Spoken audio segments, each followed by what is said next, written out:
Hi, Pascal. Booking.com is the number one travel app in the world. Ctrip is number two. But one of the struggles that Booking has is to evolve from, letting people book a hotel room to becoming a partner in tourism. How is this for Ctrip?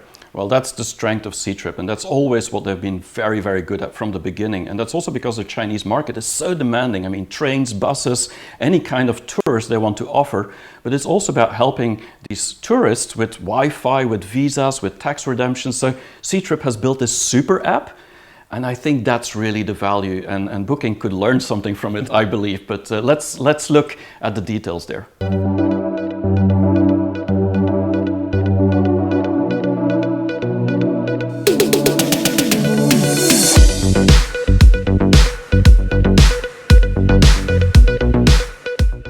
Booking.com started out in the Netherlands, in Amsterdam, as one of the early hotel booking sites on the internet.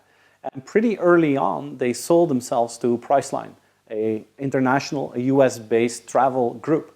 And in my opinion, this probably was the best acquisition ever in the history of online acquisitions. These guys paid 135 million US dollars in cash for Booking.com. And over the last couple of years, they helped to increase the profit from 10 million from Priceline when they made the acquisition to 1.1 billion US dollars. So, this is the best deal ever. And now, we're 2 decades almost further in the future, and the most valuable part of Priceline is still Booking, so they renamed it Priceline to Booking Holdings. It shows the respect that they have for them. And of course, these guys invest a lot in artificial intelligence. They invest a lot in chatbots and automation to make sure that people are getting helped with their hotel booking.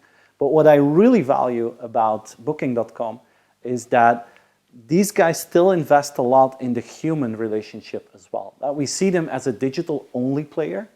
But I had the privilege to visit their contact centers a couple of times. And Booking.com actually has some of the biggest contact centers in the world. And what they do differently than other contact centers is they try to do as many outbound calls as possible. So if something goes wrong with your hotel, imagine that your hotel is overbooked, then Booking.com knows that information, and they will call you up front and they will ask you if they can put you in a different hotel that is similar in terms of price and location.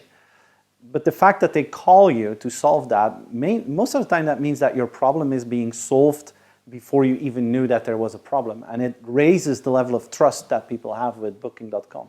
But maybe the most fascinating thing about their customer service is that they are organized for those days and those customers when something goes wrong during a holiday. Holidays are a lot of fun, but a lot of things can go wrong. You can get into accidents, you can get hurt, you can get robbed. Even someone may die during your trip, and then you're out there on your own and you need help. Well, at Booking.com, they have this dedicated team of people in the contact center that is just doing that, talking, helping out customers that have a real big problem while they're abroad. And they help them throughout that entire journey. It shows the human level that they have and the focus on a human relationship.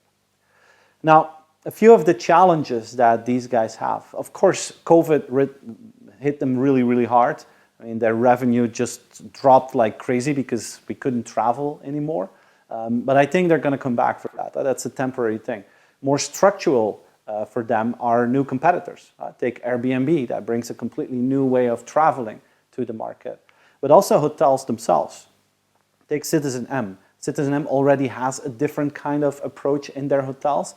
But now, post-pandemic, they are working on new models. They're working on subscription models, especially for business travelers.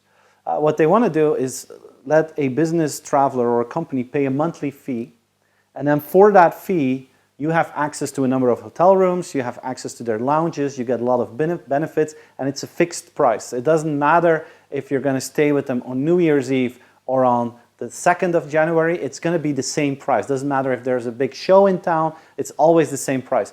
And they guarantee you that you can stay in your favorite hotel at the location that you want. And it's a subscription because they believe that the way that we work will change completely and they want to adapt their offering. This is something that Booking.com isn't doing right now, and we're going to see more of those new models. Now, another challenge that I think is a big one has everything to do with their brand. In the past couple of years, during my keynote presentations, I always asked an audience, who is using Booking.com? And then about 90 to 95% of the people raised their hand. And I asked them then to shout out some of the positive things about Booking.com. And I can tell you, people can easily name 5 or 6 and sometimes even up to 10 benefits of using Booking.com. So you could say that's great. But then I asked another question. I said, imagine that there's a new player coming to the market that is as easy as Booking.com, but they're cheaper and they're maybe faster. Would you change or would you stay to Booking.com? And almost everyone would go to that new platform. So until now, they have a pretty transactional relationship. They're really, really good, the best in the world, of booking a hotel room. But the relationship with the customer is, because of that, truly rational and functional. And that's a threat in the long run. Now, let's look at the offer you can't refuse model. We've been playing with this quite a bit for now. You have a good product service price. People expect digital convenience. People expect you to become a partner in life. And they expect you to add value to society. Each of these dimensions brings value to the customer. And if you bring them together in one storyline, it becomes an offer you can't refuse. Now, if you look at digital convenience, I mean, this is what Booking.com has done in the travel business, right? They made it so easy for us to order. They're best in class. And they made sure that they're better than anyone else, and because of that, they became extremely successful. The challenge for Booking.com can be found in the partner in life philosophy. If you look to the mission statement of Booking for the past 15 years, their goal was to help both B2C and B2B travelers to find an accommodation for any budget, any location in the world. And they're really, really good at that. Their risk is that they become a one-trick pony. So they changed their philosophy, and now their mission is to make it easy for everyone to discover the world. So what they want to do is move from a company that just helps you to book a hotel room to becoming a company that helps you with everything that is related to traveling. So other transportation means, getting private drivers, booking excursions, those kind of things. And it's a challenge for now. They're trying, but it's first steps. And I think that's where the challenge is for Booking.com, to make sure that that becomes a business that is as big as the hotel booking business. That's going to be the driver of their future growth. And then you have the top of the model, changing your world, having an impact on society. A study that Booking.com did themselves showed that the large majority, 81% of the travelers, they are saying that they want to stay in a sustainable accommodation. This is a market opportunity for Booking.com, because you could say we have this big library of hotels, we're going to help people to stay in a hotel that is in line with their personal values. So they are working on that, and you can ask Booking.com in the filters to put hotels that work in a sustainable way, put them on top of your list. And I checked it out. I looked here at this hotel, and they said, oh, this is a hotel that is really into sustainability. And then they promised that they would show me all the details. But then I had to go down, and at the very, very bottom of the page, there's this small little button that says, if you want to know what they do for sustainability, you can click, and then you get the information. But I mean, they're making a lot of buzz around it. But if you look to what actually, how difficult it is to find it, I think this is a missed opportunity. And a company like Booking.com, they have access to almost every hotel in the world. They have such a market share. Imagine that they really start to promote hotels that are really into sustainability, so that people that find that important can actually find hotels that are in line with their personal benefits and their personal values. If they could leverage their strength even more, I think that would be a tremendous impact for Booking.com on the entire world of traveling. Until now, I have the feeling that they didn't take that opportunity yet. So they're great with their offering, they're great with their service, fantastic with digital convenience. They're going through a transformation in terms of partner in life, but changing your world, I think with their power, they can do much more than that.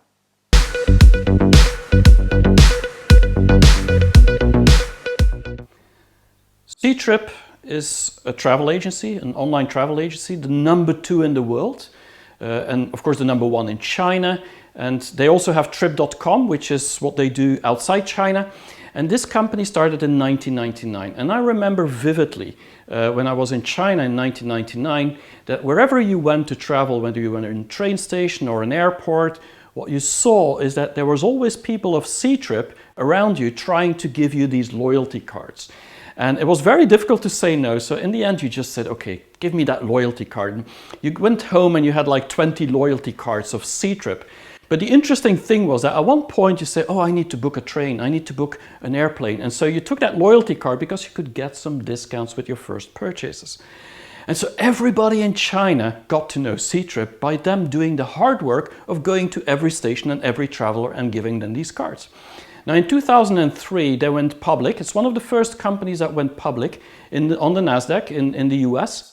So this company started really growing very fast and they became the number one in China. But as many companies in China, it's very competitive. So they started acquiring or investing a lot of their competitors. And today it's the number one travel agency in China and the number two in the world. Now the interesting thing about Ctrip is their application. Just like Booking.com, Ctrip has Trip.com. This is about hotels, it's about flights. But if you then look at Ctrip, the Chinese version of Trip.com, then there you see how feature-rich this application is. There's really so many different ways of traveling, not just travel by train, by bus, by airplane, but anything you can imagine, a ferry, you can actually book it on Ctrip.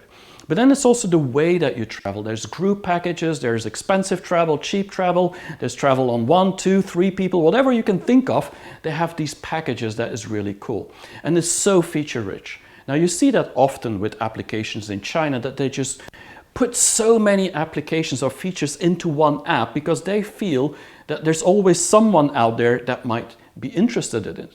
Interesting to know is that many of these new features and applications were built by the employees themselves. The employees came with these new ideas. And this is a little bit similar to 3M with Post-it notes. I mean, let the employees really build your own products. That is possible and that is what happened. Now, the company is led by a woman called Jane Sun. And she's one of the most famous women in China, very successful, but it's also interesting to see how diverse that company is. 50% of their employees are women and 50 are men, so it's a very gender neutral environment. And for China, that's really an example that every company is looking at. So very interesting as a company and seeing the insight of the culture. The culture is very, very cool. Now, when we look at last year, look at 2020, look at 2019, what we saw is that with the pandemic, I mean, everything was stopped. Travel was not possible in the first half of 2020, and that was in China a major issue. Later on, it was for the whole world.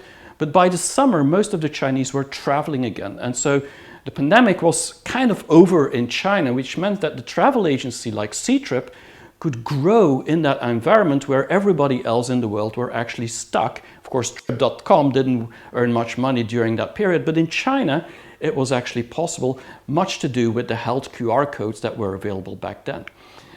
Now, there's a lot of opportunities that I see for Ctrip. I mean, of course, there's challenges, but I do see that the domestic Chinese travel is already ongoing for more than a year and is booming like crazy. So when there's a market that is booming again, of course, that's an opportunity. But what's interesting is in the last 2 years, 2020, 2021, we saw that China in the travel industry has really digitized. And so when you buy tickets anywhere, you want to travel or gates, anything is becoming digital these days.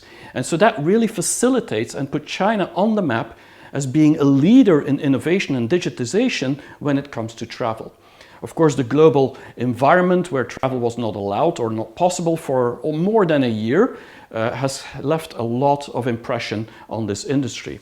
But that's again an opportunity for Ctrip, which has only been blocked out for about 6 months at the most. And so they are benefiting now from the challenges that their competitors globally have.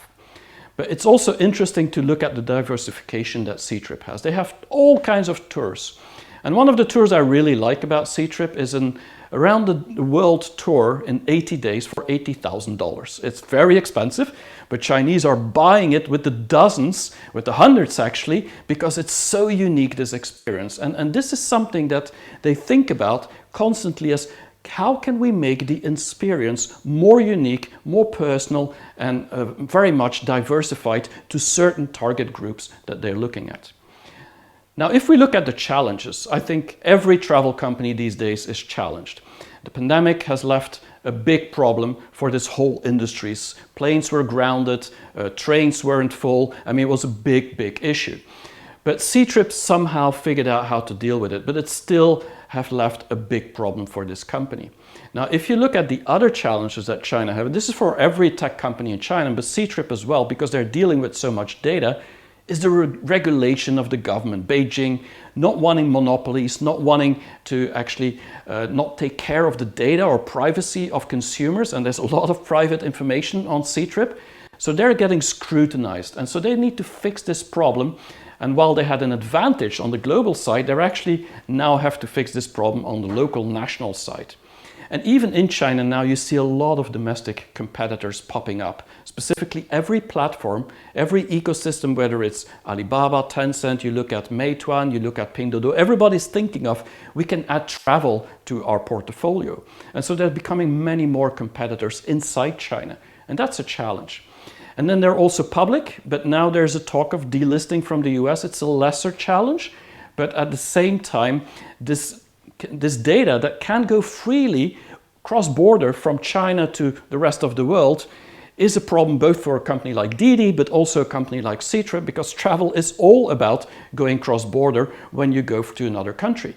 And so can that data actually travel to another site? So big problems. Now, if you look at the offer you can't refuse concept of Stephen, then what you see is that in China, Ctrip is really having a great convenience.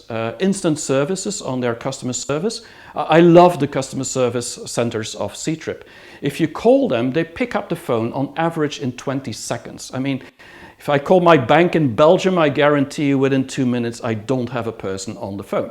Ctrip, it's really focused. And not just in China, this is a global service they're offering.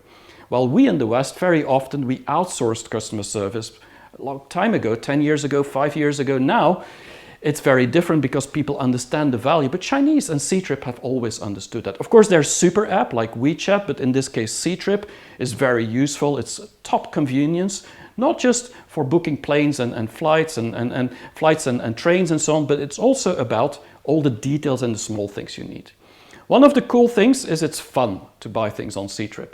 And one of the things that the founder did, James Liang, is that when the pandemic hit and nobody could travel in China, he thought, well, I'm going to dress up in clothes, traditional clothes of Chinese clothes, and I'm going to go to certain areas in China that people might not know, and I'm going to be an actor. I'm going to tell a story. And he was live streaming a story of that city, of that town, somewhere out there in China.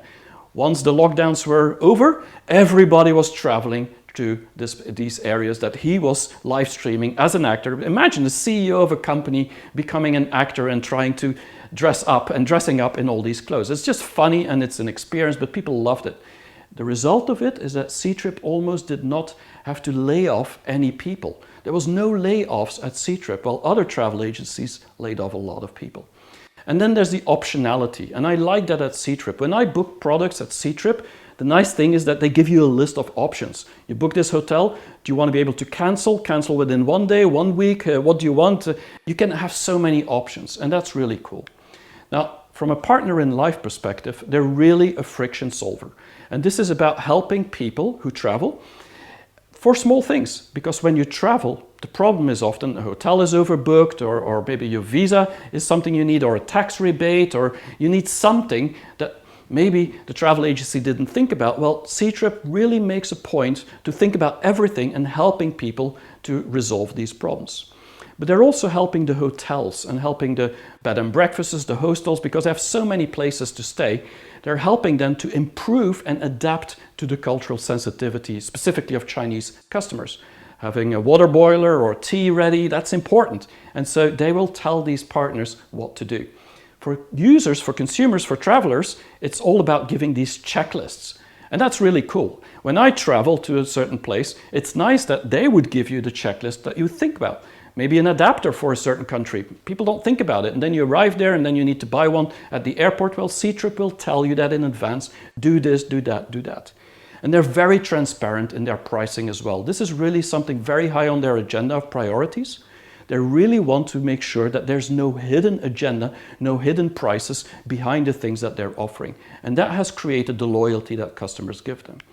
Finally, saving the world. Well, If you're a travel agency, you have a big impact on the environment. It's just a fact. They're doing a lot of things. One of the things inside China is thinking about this inclusive mindset. And this has to do a lot with gender balance that they have inside the company, but they also create trips specifically for women, for couples, for all kinds of different environment of people that believe we belong to a certain community. And that is really cool because people then book these trips and they feel that this is personalized for them. But they're also doing something very unique because Chinese travels overseas, we often think like, well, yeah, it's a pain maybe because they're not culturally understood what's possible in our country. And so they are actually offering education lessons to Chinese to be more involved and inclusive in the local culture so that the people feel that they really did an effort. And I love that. Even speaking the language or a few words is very important. Finally, what they also do is because of the sheer amount of travelers, is they control this flow. And so when there's too many people in Venice, for example, too many Chinese at a certain point, they can tweak their algorithms a little bit so that people actually prefer to travel other places so that the city doesn't get overwhelmed by travelers. And then they're doing a lot of other global projects on sustainability and eco-travel. So I really believe that Ctrip is a company that understands that to satisfy the customer of tomorrow, they have to look into the planet, have to look into being a partner of them and giving them the best convenience.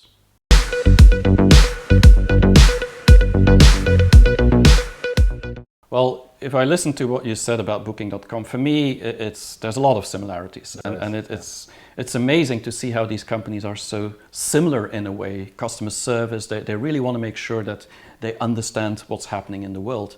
Ctrip is, of course, now wanting to go more and more global. They're already global with Trip.com and Skyscanner, but these are acquisitions and it's a starting point. A few years already.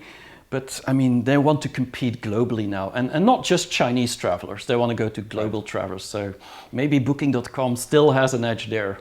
Well, I think the fact that Booking.com has a global brand is definitely a win for them, and it's a reference, especially if you know how people in general over the world are looking for hotels. It's still starting at Google, and they're still the biggest client of Google in the world, Booking.com. So it's almost impossible if you want to start with a hotel search not to end up at Booking.com at this moment. So that's already going to be a challenge, I think, for Ctrip when they want to expand to Western markets, especially to get through that close to monopoly that Booking.com has on Google.